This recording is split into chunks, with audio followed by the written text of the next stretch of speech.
Cast a spell. The Kings' first preseason game Baba Booey, is Baba on Booey. Wednesday. What are you looking for? Undefeated. Yeah. I More mean, points. I think it's a must-win. Yeah, more points than the Raptors. Yes, Toronto's coming in, and this. I mean, that history between Yes. these two. I just saw an article on Twitter about preseason, how the vibes are up. I mean, I get it. You gotta talk about camp, and I get it. It's not that it's a bad headline. It's just vibes are up. Yes, you know what? You know what stops vibes? Losing. So it's good. I'd rather vibes be up. You know what? Do I want vibes up? Vibes up is greater than vibes down. But I kind of want vibes like there's not pressure, but like, I don't know, business-like is good. Yeah. I mean, we've done this long enough. I'm trying to think, and maybe there was a year, but can you remember, like, man, we had an awful camp. So I can't remember an awful camp, but I was thinking it did seem like there was a little bit of tension last year at camp, but it was more of a pressure tension. Like, we were the 3 seed, and then we were definitely not the 3 seed, and now we need to get back to doing things. Like, there was a focused pressure, I guess. I keep using it, but this really does have the opportunity on the upside. We're gonna blue sky this in a second for y'all. It does have an opportunity to be that Top Gun Maverick of seasons for people like me, at least. I have zero positive expectations for that. I have the same type of expectations. People are going to say, well, hold on, Dave. Like, there's years where, like in the Tyreek Evans years and some of those Mitch Richmond years, whatever, where, we were expected to win in the 20s. Like, even the lowest predictions have us in the mid to high 30s, and our over-under is, I think it's 36, 37, 38, whatever it is. This team being 500 is not like some crazy expectation. Remember, like, that was a big deal once upon a time. And that is true. If you look at it over the last 40 plus years, yeah. But I think with this team, there's a combination of, it's not just about record, it's about direction. I'm much more focused on what is the direction for the future this team is going to take. I care much more about that this season than I do record. And I'm very, very curious to see where that's going to go. I have no expectations. Yeah, I mean, I know, like you said, we're going to blue sky this a little bit later, but as far as this preseason and maybe as soon as Wednesday, usually there's a lot more. Well, there's a few new players, but it's how do the rookies look? How do the new players look? I think we're going to see a lot of the same players. So Schroeder's fit to me. I want to see that. Not that one game's going to decide all that. But I guess some of the messaging that's come out of camp as far as trying to be the best conditioned team in the league, trying to pick up full court. Well, are they doing that? And if they're doing that from the get-go, what will that look like in the preseason?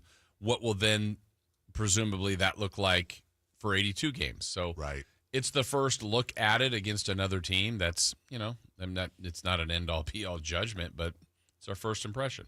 Doug Christie's talked about how, and we've seen a little bit of chippiness in practice. Part of what we're trying to do is iron sharpens iron. So we have to get at each other in an uncomfortable way.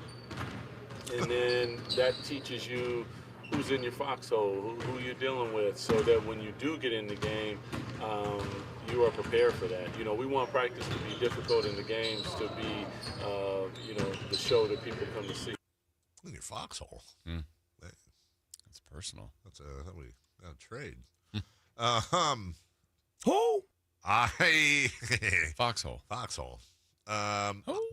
I understand exactly why Doug would feel that way, because one of the legends of his era of the Kings, which is the best era we've ever had, his practices were, that second team would go at it with the first team, and they took it very, very seriously, and they would go at it. And, you heard players say, in fact, I think we've had Doug say this a few times, that there were times they could legitimately say that their practices were tougher than some of their games. They actually experienced more difficulty in their practice scrimmages than they did against games against full-on NBA teams. And so when he says iron sharpens iron, that triggered something in my head, because I know that that's something some of the players used to say about that. But you still have to have obviously they have talent. Mm-hmm. We've never questioned the fact that this team, when you break it down individually, is really talented. It's all about the fit, Right. And a commitment to defense. And those are two things I don't know if a training camp can change. I think it can certainly help stop some of the bleeding in certain places, but we'll see. We'll see a little bit of that perhaps on Wednesday. Number 2, please. Question 2. Doug Christie says his relationship with Scott Perry is fantastic. Hasn't felt this way since the early 2000s. Does that count for something? I think so. I do. I think it's important for a GM and a coach to be on the same page. I think it's important for a GM and a coach to have that level of communication, and bringing in guys like Mike Woodson, who've seen and played a ton of basketball and having that experience. Let's just be honest.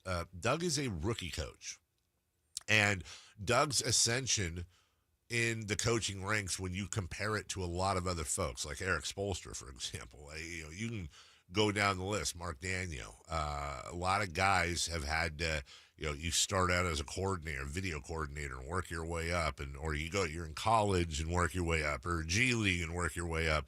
And by the way, I'm not in any way intimating that Doug skipped steps, but it was not that long ago that Doug left us here in the afternoons, Right. To go start his coaching journey, and now he's one of 30. His rise to head coach has been fairly meteoric, let's just be honest, from a pure time standpoint. Now, here's the fact about Doug, and I say this as somebody talking about Doug that loves him and is rooting for him, as you are too. But here are some things I believe are fact. Doug is a rookie coach. I don't think Doug would be a head coach on any other team. I don't think any other team would have hired Doug to be the head coach. Maybe I'm wrong.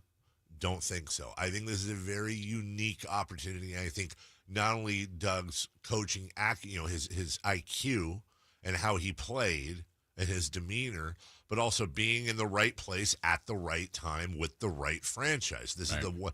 So for Doug, and I don't think he thinks this way, but you also have to think about it like this too. He's got to make it work here, because if he doesn't, it may be a long time before he's on another bench as the head guy. You're going to have to go, if that's what he wants to do, come on as an assistant or something and try to work your way up again with, in that case, I'm saying if it didn't go well, that on your resume.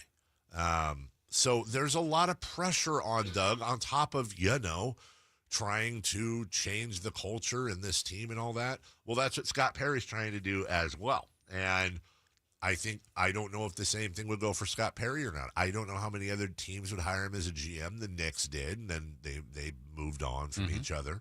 I don't. So you have this battery, if you will, pitcher and catcher, GM and coach, that they may both have the bond in that aspect and say, all right, well, nobody else would believe in us. Let's show them something. And the bar is incredibly low. So I think, being on the same page is a bare minimum for this. Yeah, and I think, over time, I know Doug has said this, and I've heard Scott Perry say it too, even about Doug, that being what you just addressed, this is new to him. He's starting. He knows basketball. He's been around basketball. He wants to be the coach. But he also knows what he doesn't know, right? Or yes. Yeah, and so he's learning these things. He's willing to get input from other people, and Scott Perry's got all these years of experience, and hopefully he's filling in some of those gaps and helping him fill in some of those gaps. But you want those guys, and you're going to get a lot of his knowledge and experience in the way he's framing things to Doug. So I think if you guys are closer on the same page, I don't know why that wouldn't be beneficial. And then when they have maybe differences of opinions, I also think that's okay too. Yes. And as long as it's nothing that, dividing them, but it's like, hey, I think we should address this. If Doug is saying, once they've played a handful of games, I think we're missing this position or some depth here or something. And if they're in agreement, that's always helpful. But you'd rather hear that instead of going, man, I don't even know how they're doing this because these two guys don't get along. That's certainly not the case. No, not at all. We'll see. We'll see how that goes. Also, a lot of people weighing in on the chat, and I think this is a very fair topic. Someone says feels like Vivek is actually hands off this time. I think I heard he was at a practice last week. I haven't really seen or heard from him much. I haven't really heard from him over the summers. I think he got a new haircut. Seriously, you got kind of like a very short haircut. Yeah, I would say this. Vivek was very hands-on last year, and we haven't even really started the season yet. So let's just hold. Yeah. I want that. I don't want complacency on that from the fan base. Like, no, it that needs to stay that way, and that could change at a moment's notice. There has been absolutely zero proof or history of Vivek staying hands off for an extended period of time, and but I will say that anytime I've checked in on any of that, it's Scott Perry has complete autonomy, and just wouldn't go for it. Like, he's been around too much. Like, obviously the owner has a voice, and every owner has a voice. Of course, that there's nothing wrong with that. But ultimately, Scott's going to do what Scott thinks is best, and obviously explain it and present his side. So that's where that's at right now. I would just say this. That's where that was at with Monty this time last year, too. They had a very good relationship, and things were great, and Monty's got full autonomy, and that's not how last year went at all. Number 3, please. Question 3. Drew Eubanks says this is the toughest training camp he's ever been through, and the Kings are his 6th team. Is that a good thing?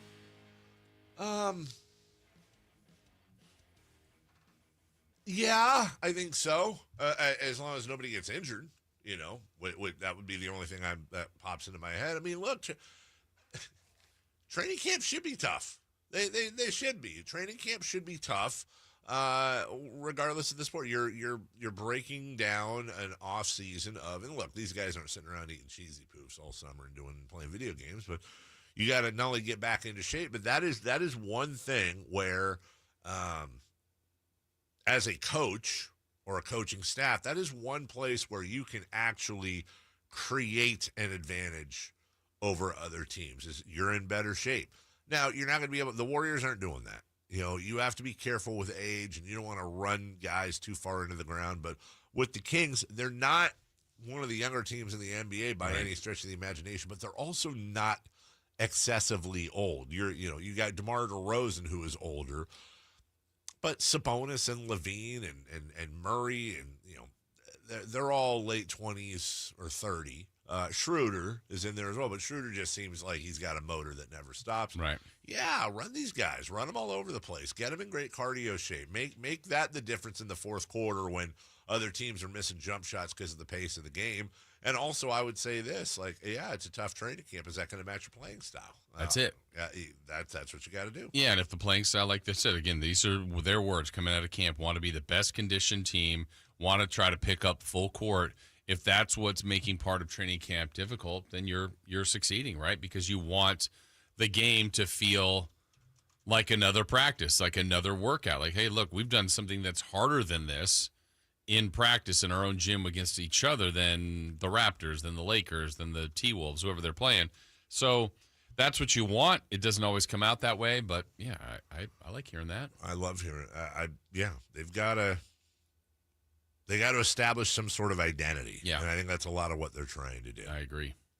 We talked about blue skying this season, and we'll have our previews and all that over the next couple weeks. I think a blue sky here is a low to mid 40s winning team, 40 to 45. And I think a hard fought first round series, and I don't say that dismissively. I think that would actually be quite the experience. When it comes to specifics, Dennis Schroeder is able to. Yeah, remember we're used to seeing De'Aaron Fox as the point guard of this team for the last 7-8 years. It's going to be different. Dennis Schroeder's not De'Aaron Fox. Now they can distribute about the same, but he's not that quick. He's not that strong. They did not get De'Aaron Fox replacement. There aren't that many, if any at all. They got Dennis Schroeder, but Dennis Schroeder's he's a vet. He knows what he's doing. Same thing with DeMar DeRozan and Zach LaVine. You'll have Keegan at the 4, Sabonis at the 5, and then hopefully you'll have a very, very, very strong bench. And a bench can help you. Having a strong bench can carry you through some tough times. But just when you look at the starting 5, Schroeder, DeRozan, LaVine, or LaVine, DeRozan, Keegan at the 4, Sabonis at the 5. I think you can take Sabonis at the 5. That's a plug and play. Just leave that alone. Same thing kind of with Schroeder at the 1. You can take the bookends, and you kind of know what they're going to do. DeRozan's going to DeRozan. He's going to do his mid-range. He's going to average 20-something points a game. He's going to give you 4 boards and 4 assists on pretty decent percentages. I think really when it comes to the starting lineup, Jason, I'm fairly confident. I don't think Schroeder, Sabonis, or DeRozan are going to surprise us unless it's bad. I think it's almost certain you know what they're going to do. What are LaVine and Keegan going to do? And we talk a lot about Keegan. I actually got a text from a friend of ours in the media who sent me earlier today, sent me the interview we did with Keegan, kind of quoted that and said, I interviewed him yesterday. It's like he's a different person. He's completely found, his personality. Obviously, it had anything to do with making threes, but maybe he's a little more aggressive this year. Maybe that change helps on the floor. Maybe he does take that leap, but we've been saying that for a while now. I think it's really Zach LaVine. I'm really curious to see in a year where he didn't get traded, in a year, and we alluded to this in our training camp interview with him, he had some off-court stuff going on that was pretty heavy for a while, family stuff. And in a year where he's kind of not living out of a hotel room, he's at a camp to fit in. And then also you've heard Scott Perry and Doug Christie, I think, either allude to or say to this, some form of, hey, everybody's making fun about the fact that we're the Bulls West. But what they don't include is that when Lonzo Ball, who's a true point guard, was healthy, and DeRozan and LaVine were on that team, they were actually a pretty damn good team in the Eastern Conference. So I think that's a big X factor. I think a lot of people think they know what they can expect out of LaVine, but I could see a completely different level of season from him this year. Yeah, and if you look at what he was doing in Chicago, he was having one of his best seasons he's ever had, and he had moments here. He now needs to make those into consistent style of play. So I think when we're looking at this, to me, to blue sky it, I think there's a couple things that are unknown to me at this point. I think we've all said this, and we even used this comp last year when we looked at the eventual champions OKC during the year. Remember we were saying, like, if you look at OKC's roster, like SGA is terrific. Yeah. Jalen Williams turned into a good player. Holmgren was developing. You're like, I mean, is this the most talented team? It's really good, but the fit just made sense. Yes. You look at this team, the Kings, and you go, I see a decent amount of talent. We're questioning fit probably more than anything. So the unknown part of it is there are a few new pieces. There's a brand new coach and general manager and kind of seemingly a little bit of a different philosophy. Will that marry better? And I don't know this answer, but like if we're trying to blue sky it and go, hey, a real commitment to defense, to conditioning, to picking up full court. If you're trying to blue sky, maybe that's the secret sauce. Yes. I don't know that is. Right. Because I question the fit of the players that they have, but I see the talent enough. So The other part, I would say, if we're blue skying it, if we go back to the first Beam team, that was what, a 48-win team that won Yes. 3 or got to the 3 seed? Yes. They got a lot of help. Yes. And the help was injuries and or trades around. And health. And their own health was good. But injuries around the league, around the West, and a few teams made massive trades that didn't really change their teams that much.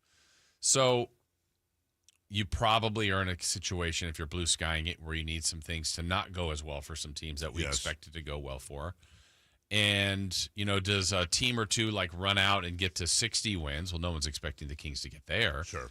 But is that 44 to 47 range all of a sudden? No, that's more like a 4 seed. Or is that a 12? Who knows what that number is? So I think there's all of that you've got going on. And then just the I think what they're ultimately, I think we got Scott Perry in here today. I think ultimately what he wants is an identity formed by the end of the year. And I think some new players like showing themselves like this is kind of the next wave of Kings. And that's like a Clifford or Carter or whoever, like, hey, we're going to also now start building around these guys because I think their best players right now are their veterans, and that's okay. Yep.